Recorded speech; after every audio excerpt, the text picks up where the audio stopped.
हाय हाय हाय कि पगला बना के कि पगला बना के छोड़लू हो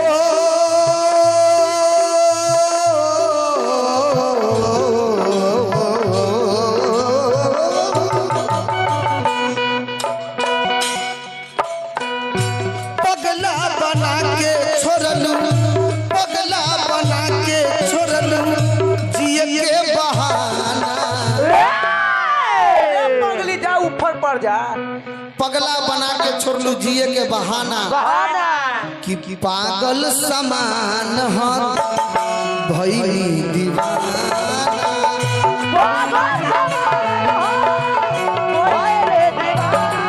पागल समान हाथ भइली दीवाना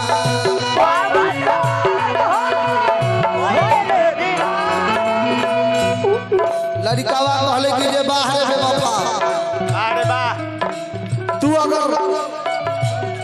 चांद और हम सितारा होते वाह वाह वाह वाह आसमां में भी एक असियाना हमारा होता वाह वाह दूर से तुम्हें देखकर लोग प्रशंसा करते नजदीक से देखने का हक सिर्फ हमारा होता पगला बना के छोड़लू हो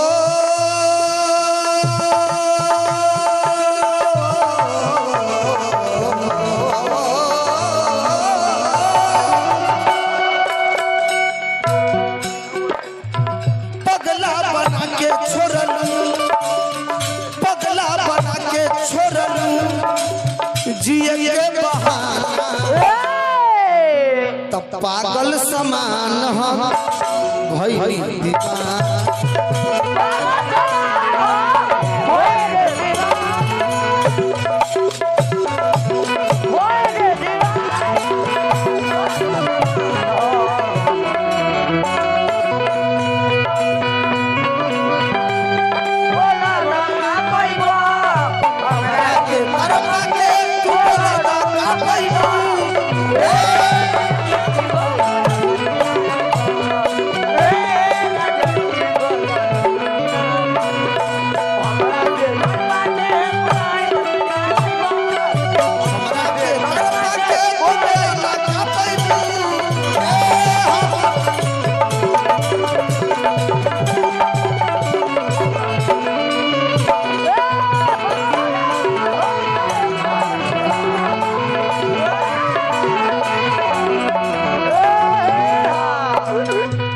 लड़कावा कहता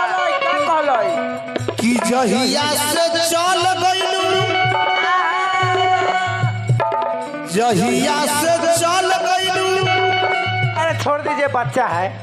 अरे पगला बना के केहू ना बोलेला हमरा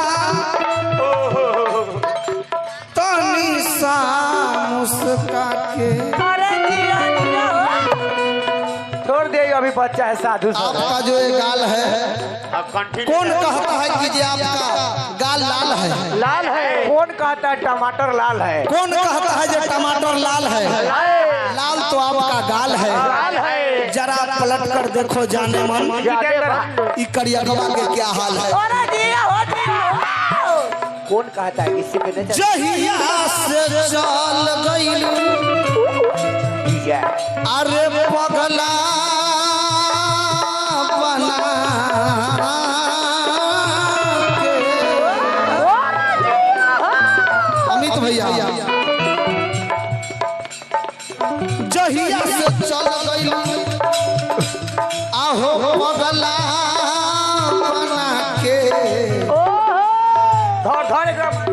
जियतानी कसहुरानी नून रोटी खा के लेकिन हम कहे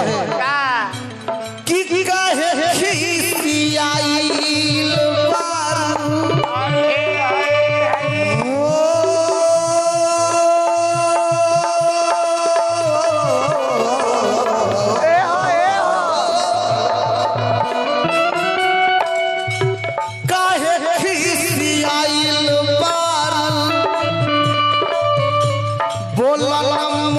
मुस्का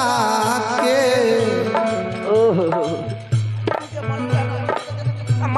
मार देगा फाड़ देंगे।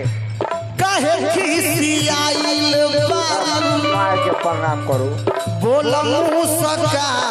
के जिया रानी कसम